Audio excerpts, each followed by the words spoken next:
Hi there, my name is Aidan Kerr, and today I'm going to be telling you all about the role of isotopic analysis in the characterization of methane emissions. So why is methane an important gas for us to be able to characterize? Well, its concentration has gone up by more than 2.6-fold since pre-industrial times, and with a global warming potential 28 times that of carbon dioxide, it now accounts for roughly a quarter of the additional radiative forcing experienced by the lower atmosphere. So, how can isotopic analysis help us? Well, at its core, isotopic analysis is all about comparing the ratio of isotopes in a sample to a given standard. The unit that we use, delta C13, is a measure of the relative carbon-13 enrichment in the sample, with more negative values indicating carbon-13 depletion and less negative values indicating carbon-13 enrichment. What makes this relevant is the fact that different sources emit methane with different isotope ratios, and many studies have been carried out to identify these isotopic source signatures. Here I've compiled a table of all the major methane sources alongside their estimated emissions budgets and typical isotopic signatures. There are a few key takeaways from this table. Firstly, biogenic emissions, which include emissions from wetland sources, freshwater systems, livestock, waste management, rice paddies, and termite mounds, account for the vast majority of the total budget. These sources are also generally depleted in carbon-13 due to the selectivity of the enzymes involved in bacterial methanogenesis. The most carbon-13 enriched methane comes from pyrogenic or thermogenic sources, including the extraction of certain fossil fuels, some geological sources, and the burning of biomass. This information, alongside data for regional and seasonal emissions distributions, can be compiled into atmospheric models, which can then be run either forwards in time to make predictions, or backwards in time to investigate the causes for today's current methane observations. Here you can see one of these models showing how the isotopic ratio of global methane changes throughout the year, highlighting several important seasonal and geographical cycles. The dark red spots you can see here, and here can likely be attributed to areas of intense biomass burning, which flood the surrounding air with isotopically heavy methane.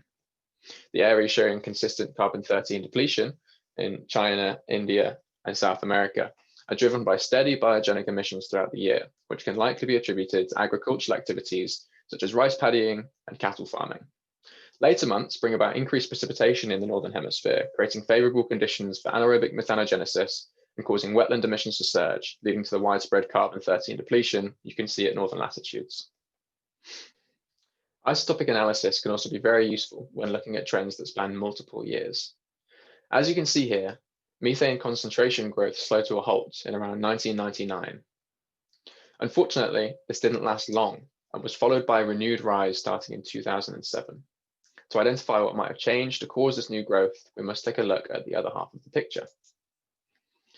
This graph shows a negative isotopic shift in the average global delta C13 that aligns very closely with the renewed rise in concentration. Understanding why methane is once again on the rise is obviously very important for climate science. So let's take a look at some theories as to what could have contributed to these trends.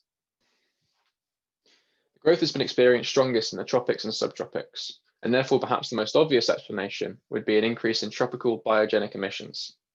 Increases in temperature and precipitation experienced in recent years, especially in the tropics, may have brought about a surge in natural wetland emissions. Increased biogenic emissions from anthropological activity in Asia, such as agricultural and waste emissions, are also likely to have contributed to the observed growth and isotopic shift. However, investigative models of these emissions carry high uncertainties due to the sparsity of data for both emission quantities and isotope signatures of tropical biogenic sources. Biomass burning has the highest relative carbon-13 enrichment of any source, and so small changes in its emission quantities can have significant effects on the overall isotope ratio of the atmosphere.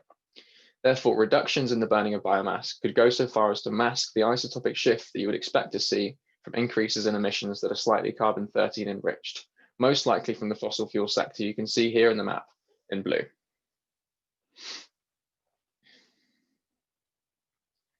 One of the possible contributing factor is in a decrease of the atmospheric sink strength of methane.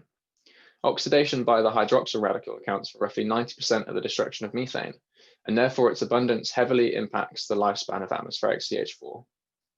Quantification of hydroxyl concentration is very difficult and must be estimated indirectly through observations of other gases, which means making definite conclusions about its effects on methane very difficult. However, several studies have shown that small decreases in the hydroxyl sink strength are very possible and may have contributed to the observed trends. It is clear that the global methane cycle is very complex, and the debate as to exactly how and why the renewed rise occurred is still ongoing. Different atmospheric models produce different explanations, and to improve our understanding further, we must reduce the discrepancy between top-down and bottom-up estimates. This will require more comprehensive data on source emissions and how they vary regionally and seasonally in order to obtain a higher resolution picture of atmospheric methane. I'd like to thank you for your interest, and I hope you leave with a clearer understanding of how isotopic analysis is a vital tool in the characterization of methane emissions.